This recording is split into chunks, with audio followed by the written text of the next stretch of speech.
What's up, YouTube? Scott Tannic one coming at you again with another album review. This one come out this month, November 18th. Um, the biggest of the big four released an album, and it was Metallica with Hardwired to Self-Destruct. What can I say? This is probably my favorite big four thrash metal band. I know it's very fashionable today to hate Metallica, but you know how I feel about that. I will always support this band. I will always buy their stuff. And let's just really get into it, okay? I got the deluxe edition, the 3-disc, gigantic fucking digibook. Like I said, like most of the stuff that's come out this year in digibook has been fucking huge. It's got some really interesting artwork. It's definitely not my favorite Metallica artwork, but yeah, it's good nonetheless. Let's get into the tracks. It's not about the artwork. It's about the music within, right?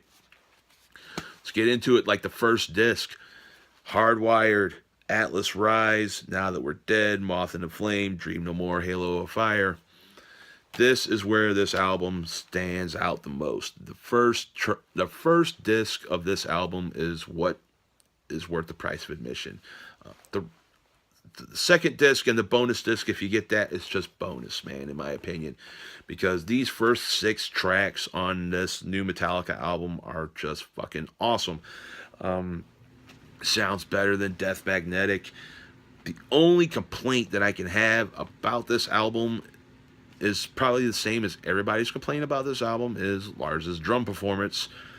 Lars, you're getting up there in years, so your drum performances are getting worse and worse, but we love you, so we'll keep buying the records and we'll just stomach it.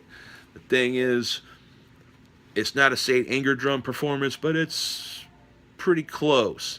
It's basic drum beats, nothing catching the world on fire, especially after listening to like Dark Throne's latest album, because I believe Fenrir's is almost as old as Lars is, so I guess Fenris just kept himself in better shape as a drummer.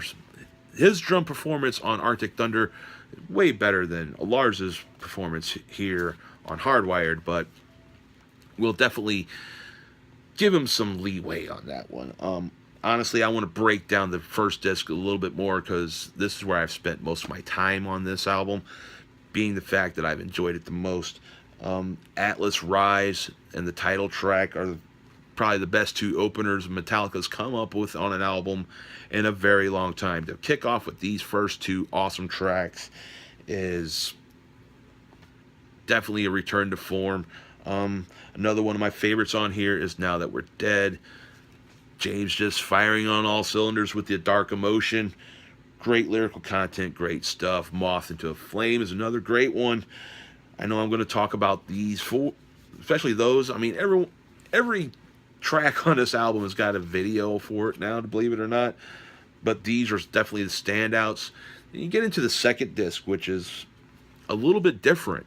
There's a lot of thrash element on the first disc, and then you get into the second disc and it's very experimental sounding, which is not a bad thing, but yet it's Metallica being Metallica. They've paid their dues so they can experiment when they want to, and it does pay off, and it doesn't on some tracks.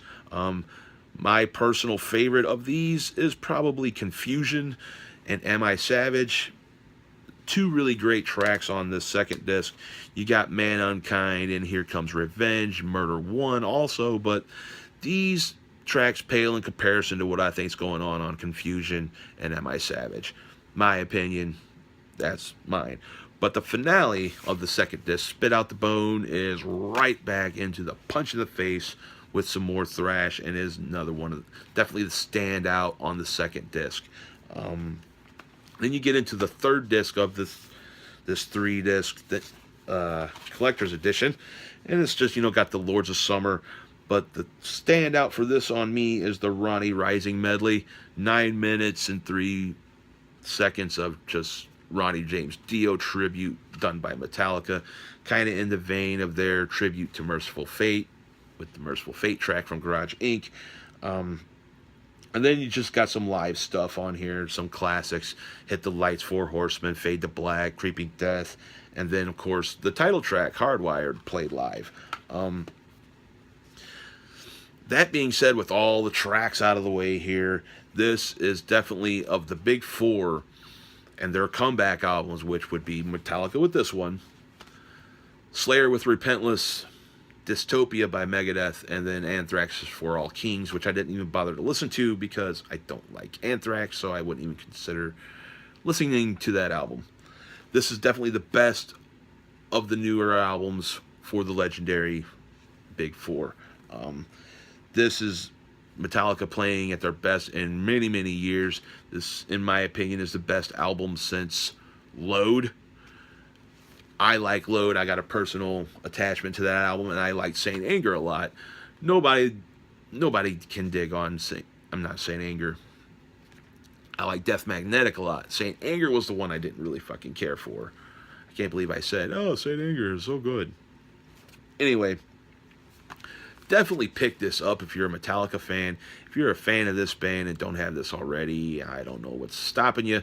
You can get it anywhere. I got mine at Walmart, believe it or not, and it's fucking unedited, which is another shocker. But I mean, I think it's only if I'm not mistaken, it's only the first track where F and S bombs get dropped, you know. But yeah, this is a monster of a disc, man. I was really surprised on how good this album was. I just thought it was going to be another Death Magnetic. That's what I thought of going into this album.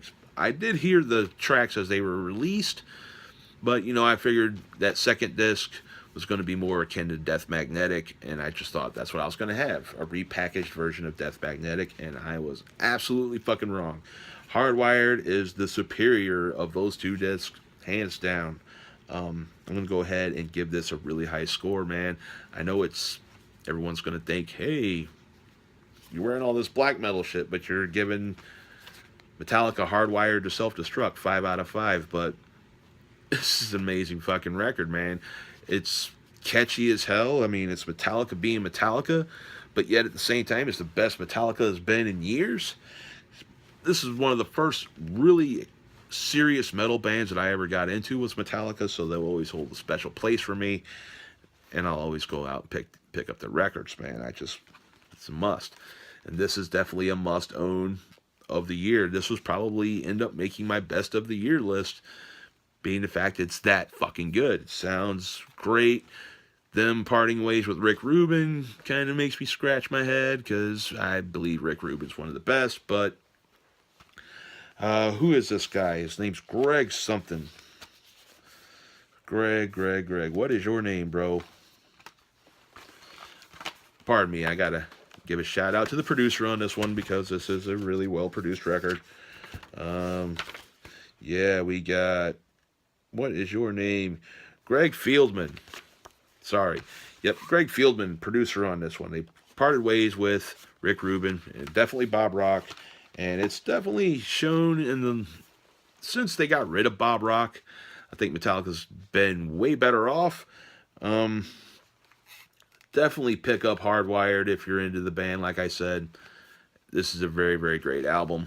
It's going to end up making my best of the year list. And yeah, that's pretty much it. That's the stack of CDs I had for this year. I didn't really get to get everything awesome that came out this year, but I got, I think, the best albums so far that's come out. This definitely being one of them. Highly recommend it. And I'll see you guys in the next vid.